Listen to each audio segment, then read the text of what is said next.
Right folks, and welcome back. We've not done a video for about a month. Been away working, been pretty busy. Been a few things going on in the background.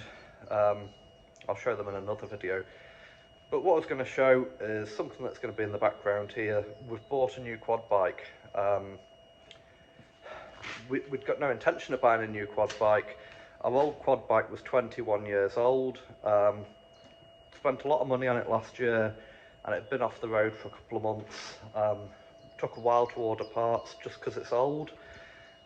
Main dealers wouldn't help us. We ended up having to order parts off Amazon and then off an American website and get them imported. And this is the problem with a lot of the older stuff, whether it's tractors, generators, anything, especially quad bikes where you've got lots of stuff on them, lots of technology. So what we'd decided, we were looking for a Honda quad bike, and we'd been looking all winter, and you know, there's not a lot of second-hand quad bikes around in the UK these days. A lot of them have been exported. The Polish market's quite strong, so a lot of the stuff that goes into the auctions goes to Poland. Because we've got two tracks here and other people use them, we really need to have it road registered, although it's not going on the public road. It's just if anything happens, if somebody runs into us or there's an accident, at least it's road taxed, it's insured, you know, on the number plates. And a lot of farm quads are not road registered. So when you're looking at second-hand quad bikes, there's very few that are road registered. A lot of the ones, you know, 4 or 5 years old that have been part exchanged into local dealers, and then they end up at, you know, some local lads we know that buy and sell quad bikes. A lot of these quad bikes have done maybe 1600 hours, which is probably about the life of, you know, a small engine like that. So they're kind of at the end of the life. Everything's pretty badly worn, and you're looking at 4 or 5 grand for a second-hand Honda in this day and age, because like a Honda 420, I think it's 8,900 plus the VAT, and that's the standard model. So they're well over 10 grand. So I'll turn the camera around. So that's our old quad bike. We sold it privately. That was a Grizzly 660. Nothing wrong with it. It's running, driving, working fine. Had it up for sale for about a month. That's why I've put off putting this video out. A lot of tyre kickers out there, a lot of idiots. You know, a lot of young lads just want to come and test drive a quad bike, rag it around, offer you 500 quid for it. So we've sold that for £2,600. I think that's a fair price, you know. And we've bought the CF Moto 450. Now, like I say, I wasn't in the market for a new quad bike. I wasn't looking for a brand new quad bike. I was looking for a second-hand one. But then, by chance, I was speaking to a local farmer, and I was just saying, oh, I'm looking for a second-hand Honda, there's not a lot about, and he said, oh, you don't want to buy a effing Honda. He said, they've got 8 farms, I think, 8 rented farms, and they bought 2 of these 5 years ago, and his words were, we bought 2 for the price of a Honda, and they've not given any trouble. Now, you know, when they're being used on a daily basis by employees, probably getting ragged around a bit, getting thrashed, going through mud, chasing cows, that's, you know, that's a fairly good review of the CF Moto.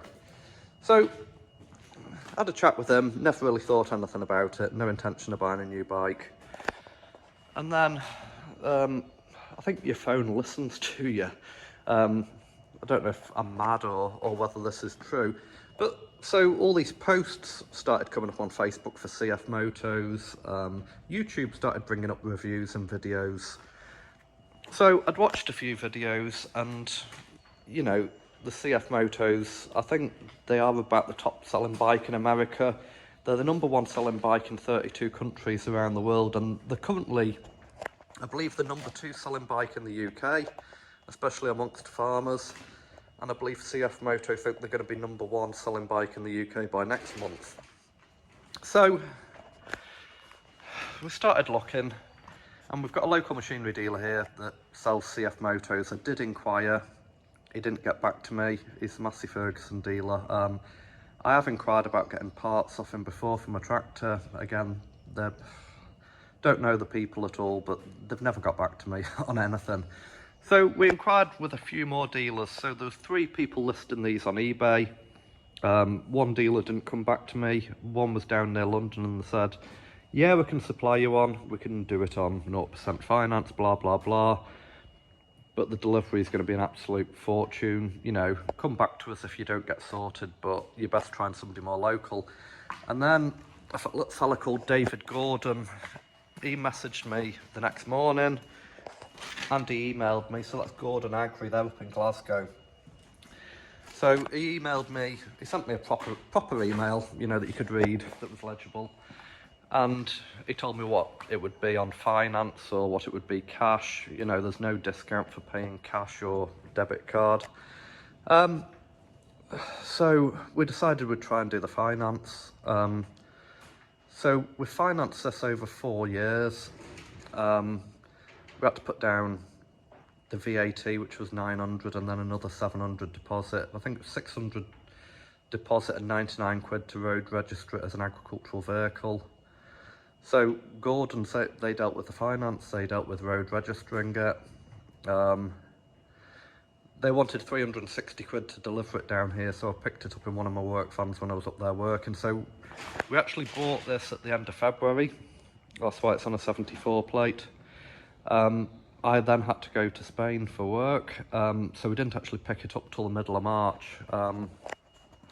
Which, you know, we weren't in a rush, we weren't desperate for it. You know, it's not something that we use a lot, but it is something that's handy. So this is a 450. So the 450 is 400cc. They're actually quite a good spec bike when you compare them to the others. They do remind me of, we had a new Polaris back in 2002, a Polaris Magnum 325 HDS, and they remind me a lot of that. You know, a lot of the running gear, the automatic transmission seems very, very much like a Polaris. Independent suspension all round. These have all got a built-in winch. I don't need a winch, but I suppose, you know, it probably makes common sense to build them in and wire them in while they're designing and building a bike. I don't know why other manufacturers don't do that in this day and age. So that's your winch button built in. These are I think these are the only bike that the full LED lights, so everything's LED. You've got your indicators and everything built in, so you don't have to pay 800-900 quid to get a road legal kit fitted. So they're all pre-wired. The lights are, indicators and everything at the back. The drawbar comes part and parcel of it. You have a trailer socket behind there, a bit awkwardly behind the number plate. You've got a massive toolbox here, quite a good idea. So that toolbox goes back quite a way. But they're just the same as any other bike. They are made in China, so there's 2 Chinese brands that are really kind of moving up the market. So you've got CF Moto and then you've got Lonsin. And I've not had anything to do with Lonsin quad bikes, but they're both being imported at the moment by Quadzilla. So both these brands are being brought in by Quadzilla. You know, and the other thing, going for a new bike, I looked at the parts availability. And you can go on Quadzilla's website. Quadzilla have a proper page on eBay. You can order the service kits, you can order all the parts for these, next day delivery. The accessories, so this is the basics, so it's got metal racks. You can buy inserts with grub screws that go onto these, and then your plastic racks or your lock-in boxes just clip on, quick release. They're pretty affordable. I think it's about 120 quid for the front back rack and it's a couple hundred for the back rack. I'll probably just shove a bread box on the front, and I've got that plastic box there off the Polaris, will probably fit the back. But so far, I'm happy with it. I'm actually very happy with it. Only used it a few times, but that's 400cc, and I would say it's as powerful as the 660 Yamaha Grizzly. It's actually a smoother ride. That is an old bike over there, but you know, I've not got anything to fault on it. It's really comfy. It's a comfy seat. The whole dash, everything's LED. You know, it's like any other quad bike. It's like all the modern quad bikes. Electric four-wheel drive, two-wheel drive, diff lock. You can hear all that working. It's only got one brake, so all the brakes are together. You've got like a handbrake thing there, but you have got a lock on the normal brake. It's got built-in mirrors. I don't really know what else to say. You can get these in a choice of colours. I think it was red, blue, black or green. Green's not a very popular colour in Scotland, but I thought it looked best in the green, and they'd got green in stock. I thought the black quad bikes just looked like a thug that would have one of these and run around a council estate. And the red just looked like a rip-off of a Suzuki or a Honda, so. That's a CF Moto Cforce 450. So, like I say, that was £4.5 grand plus VAT. I think we got a good deal on it. I can't see you getting a cheaper quad bike, and personally I think these will probably go up in price because they are in high demand and they are popular. So for anybody looking for a new quad bike, I would give these a go. I'd speak to your local dealer. They've got a 2-year warranty on them, like well, I think nearly all the bikes are 2-year warranty. And all the reviews I've come across on YouTube and Facebook have been really positive. People are really happy with them. I would think this is a good farmer's bike. It's about the right size, probably competes with the Honda 420 or any of them. And at that price, you know, you could have 2 instead of 1 Honda. So, that's all I've got for today. Tell us what you think of the new quad bike. Would you have bought it? Would you have gone for second-hand Honda? I think for what we're doing, you know, we'll be lucky to maybe use it 20 hours a year. Do we keep it 4 years and then buy another new one and part exchange this, or do we just keep it until it dies like I do with everything else? And yeah, what do you think about the Grizzly? We've got rid of that. It's going on a pallet today down to Yorkshire. 2,600 quid.